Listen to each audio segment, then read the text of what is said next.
ಸ್ಯಾಂಡಲ್ವುಡ್ಗೆ ಭರವಸೆಯ ನಾಯಕನ ಎಂಟ್ರಿ ಆಗಿದೆ, ಅದು ಜೂನಿಯರ್ ಸಿನಿಮಾದ ಮೂಲಕ. ಸೊ ಅಫ್ಕೋರ್ಸ್ ಕಿರೀಟಿ ಅವರ ಒಂದು ಪರ್ಫಾರ್ಮೆನ್ಸ್ ನೋಡಿ ಇಡೀ ಕರ್ನಾಟಕದ ಜನತೆ ಈ ಸಿನಿಮಾನ ಮೆಚ್ಕೊಂಡಿದ್ದಾರೆ. ಒಬ್ಬ ಒಳ್ಳೆ ಹೀರೋ ಕನ್ನಡ ಚಿತ್ರರಂಗಕ್ಕೆ ಸಿಕ್ಕಿದ್ರು ಅಂತ ತುಂಬ ಖುಷಿಯಾಗಿದ್ದಾರೆ.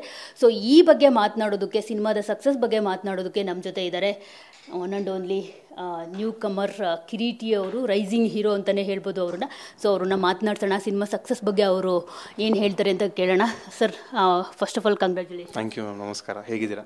ತುಂಬ ಚೆನ್ನಾಗಿದ್ದೀನಿ, ನೀವು ಹೇಗಿದ್ದೀರಾ? ಆರಾಮ್. ಸರ್, ಜನ ನಿಮ್ಮ ಸಿನಿಮಾಗೆ, ಜೂನಿಯರ್ ಸಿನಿಮಾಗೆ ಸೂಪರ್ ರೆಸ್ಪಾನ್ಸ್ ಅಲ್ಲ, ವೈರಲ್ ರೆಸ್ಪಾನ್ಸ್ ಕೊಡ್ತಿದ್ದಾರೆ. ಸೊ ಎಷ್ಟು ಖುಷಿಯಾಗಿದೆ? ತುಂಬ ಸಂತೋಷ ಆಗುತ್ತೆ. 3 ವರ್ಷ ಕಷ್ಟಪಟ್ಟು ಮಾಡಿದ ಮೇಲೆ ಜನರ ಪ್ರೀತಿ ಗಳಿಸ್ಕೊಳ್ಳೋದು ತುಂಬ ಕಷ್ಟವಾದಂಥ ವಿಚಾರ. ಅವ್ರು ಕೊಟ್ಟಿದ್ದಾರೆ, ತುಂಬ ಸಂತೋಷ. ಸರ್, ಜನರ ರಿಯಾಕ್ಷನ್ ನೋಡ್ತಾ ಇದ್ದೀರಾ, ಏನು ಹೇಳ್ತಿದ್ದಾರೆ ಅಂತ ನಿಮಗೆ? ಅಂದರೆ ನಿಮ್ಮ ಪರ್ಫಾರ್ಮೆನ್ಸ್ ಆಗಿರ್ಬೋದು, ಡ್ಯಾನ್ಸ್ ಬಗ್ಗೆ ಆಗಿರ್ಬೋದು, ಆ್ಯಕ್ಟಿಂಗು ಮತ್ತು ಫೈಟ್ಸ್ ಬಗ್ಗೆ ಆಗಿರ್ಬೋದು, ಒಂದಷ್ಟು ರಿಯಾಕ್ಷನ್ಸ್ ಕೊಡ್ತಿದ್ದಾರೆ. ವೈರಲ್ ಕೂಡ ಆಗಿದೆ, ಅದು ಕೂಡ ಜನರು ಹೇಳ್ತಿರುವಂಥದ್ದು. ಸೊ ಅದನ್ನು ನೋಡಿದಾಗ ನಿಮಗೆ ಎಷ್ಟು ಖುಷಿ ಆಯಿತು ಮತ್ತು ಯಾವ ಥರ ಫೀಲಿಂಗ್ ನಿಮಗೆ ಅನ್ನಿಸ್ತಿದೆ ಈಗ? ನಾನು ಹೇಳ್ದಂಗೆ ನಮ್ಗೆ ಸಂತೋಷ ಆಗುತ್ತೆ. ನಾವೊಂದು ರಿಯಾಕ್ಷನ್ ಎಕ್ಸ್ಪೆಕ್ಟ್ ಮಾಡ್ತೀವಿ ಚಿತ್ರ ಮಾಡಿದಾಗ. ಸೊ ಅದಕ್ಕೆ ತಕ್ಕಂತೆ ರೆಸ್ಪಾನ್ಸ್ ಬಂದಾಗ ತುಂಬ ಖುಷಿ ಆಗುತ್ತೆ. ಸರ್, ಒಬ್ಬರು ನನಗೆ ಒಬ್ಬ ಆಡಿಯನ್ ಹೇಳಿದ್ದು ತುಂಬಾ ಇಷ್ಟ ಆಯಿತು. ಅಂದರೆ ಕೋಟ್ಯಾಧೀಶ್ವರನ ಮಗ ಸಿನಿಮಾ ಮಾಡಿದರೆ ಕೋಟಿ ಕಣ್ಣಿಗೆ ಕಾಣುತ್ತೆ ಅಂತ ಹೋದೆ, ಆದರೆ ಕಲೆ ಕಣ್ಣಿಗೆ ಕಾಣಿಸ್ತು ಅಂತ ಅಂದರು. ಸೊ ಅದಕ್ಕೆ ನೀವೇನು ಹೇಳ್ತೀರಾ ಆ ಪದಗಳಿಗೆ?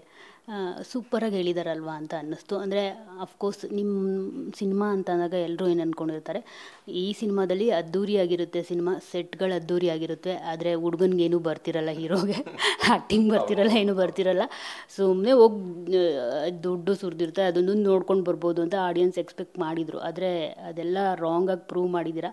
ಸೊ ಏನು ಹೇಳಿ? ಒಳ್ಳೆಯದೇ ಅಲ್ಲ ಮ್ಯಾಮ್, ಒಂದು ಅಭಿಪ್ರಾಯ ಇರೋದು ಸಹಜ ಮ್ಯಾಮ್. ಬಟ್ ಅದಕ್ಕೆ ತಕ್ಕಂತೆ ನಾವು ಕಷ್ಟಪಟ್ಟಿದ್ದೀವಿ. ತೆರೆ ಮೇಲೆ ಕಷ್ಟ ಕಾಣಿಸ್ತಾ ಇದೆ ಅಂತ ಹೇಳಿದಾಗ ಒಬ್ಬ ನಟನಾಗಿ, ಇಲ್ಲ ನಮ್ಮ ಇಡೀ ತಂಡಕ್ಕೆ ಒಂದು ಒಳ್ಳೆ ಚಿತ್ರ ನಾವು ಕೊಟ್ಟಿದ್ದೀವಿ ಅಂತ ಹೇಳಿ ತುಂಬ ಹೆಮ್ಮೆ ಆಗುತ್ತೆ ಮ್ಯಾಮ್. ಸೊ ಅವ್ರಿಗೇನು ಹೇಳ್ತೀರಾ? ಅಂದರೆ ಕಲೆ ಕಣ್ಣಿಗೆ ಕಾಣಿಸ್ತು ಅಂತ ಹೇಳ್ದವ್ರಿಗೆ ಏನು ಹೇಳ್ತೀರಾ ಸರ್? ಎಸ್ಪೆಷಲಿ ಆ ಪರ್ಸನ್ಗೆ ಏನು ಹೇಳ್ತೀರಾ? ಅಂದರೆ ಅವರು ಹೇಳಿದ ವರ್ಡ್ ತುಂಬ ಅದ್ಭುತವಾಗಿತ್ತು. ನಿಮ್ಮ ಫಸ್ಟ್ ಸಿನಿಮಾಗೆ ಆ ಥರದ್ದು ಒಂದು ವರ್ಡ್ ಬಂತಲ್ಲ, ಅದನ್ನು ನಿಮ್ಮ ಮೇ ಬಿ ನಿಮ್ಮ ಕರಿಯರಲ್ಲಿ ಲೈಫ್ ಟೈಮ್ ಜ್ಞಾಪಕ ಇಟ್ಕೊಳ್ಳುವಂಥ ವರ್ಡ್ಸ್ ಅದೇ. ಖಂಡಿತ ಧನ್ಯವಾದ ಹೇಳೋಕ್ಕೆ ಇಷ್ಟಪಡ್ತೇನೆ. ಅವರು ಭಾವುಕರಾದರು, ಅವ್ರು ಇಷ್ಟಪಟ್ಟರು, ನಿಜವಾಗ್ಲೂ ಒಂದು ಉದ್ದೇಶದಿಂದ ಅವ್ರು ಹೋಗಿ ನೋಡಿದ್ರು ಚಿತ್ರನ. ಬಟ್ ಅವ್ರ ಉದ್ದೇಶ, ಅವ್ರ ಅಭಿಪ್ರಾಯ ಬದಲಾಯಿತು.